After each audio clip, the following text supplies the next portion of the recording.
C'est la journée mondiale de lutte contre le cancer. Depuis toujours, Montpellier est à la pointe dans le combat contre cette maladie. Recherche et traitement innovants.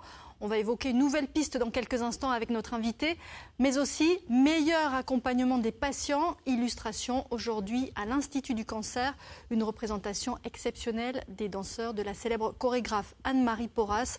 Reportage signé Mario Bazac, Enrique Garibaldi.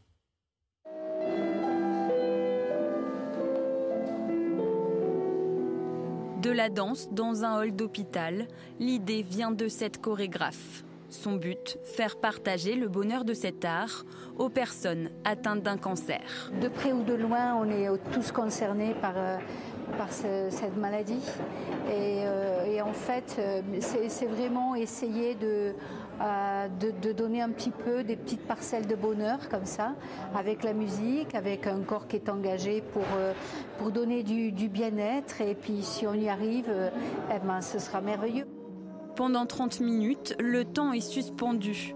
Au rythme de la musique, les patients s'évadent, transportés dans un univers poétique.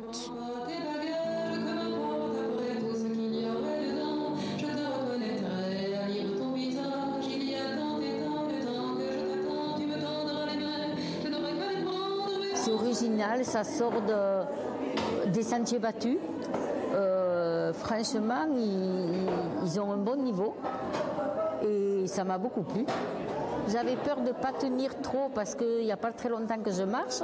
Là, je vais rentrer tranquillement me reposer. Pour nos patients qui se battent avec leur maladie, qui sont en cours de traitement, leur entourage qui attend, qui s'impatiente, ça donne énormément d'espoir.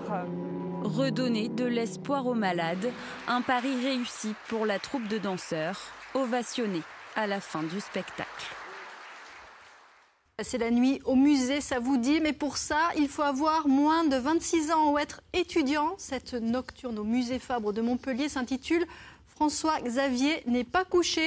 Vous non plus, Sandrine Navas, vous allez suivre ça pour nous ce soir. Ça commence dans moins d'1 heure. Qu'est-ce qui va se passer ce soir ? Alors d'abord Anne-Sophie, la nuit au musée, rien à voir avec une comédie américaine bien connue des enfants. Ce soir, ce ne sont pas les œuvres du musée Fabre qui vont s'animer, mais en réalité pendant 4 heures, c'est-à-dire de 20h à minuit, ce sont les étudiants de Montpellier qui ont carte blanche pour animer le musée.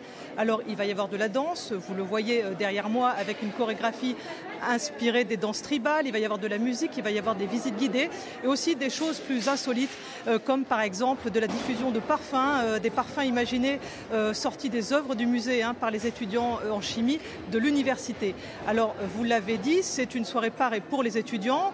Pour y assister, donc il faut être étudiant ou avoir moins de 26 ans. Donc vous voyez Anne-Sophie, vous êtes un peu grande maintenant pour participer. Non. Mais si vous voulez faire la nuit au musée, je vous donne rendez-vous demain dans le journal de midi pour le reportage. Ça marche, Sandrine. Les moins de 26 ans étaient invités au musée Fabre à Montpellier hier soir. Nom de l'opération, François Xavier n'est pas couché, référence au prénom de son fondateur. Des étudiants avaient imaginé des animations autour des œuvres. Histoire d'un succès raconté par Sandrine Navas et Bruno Poncio-Villon.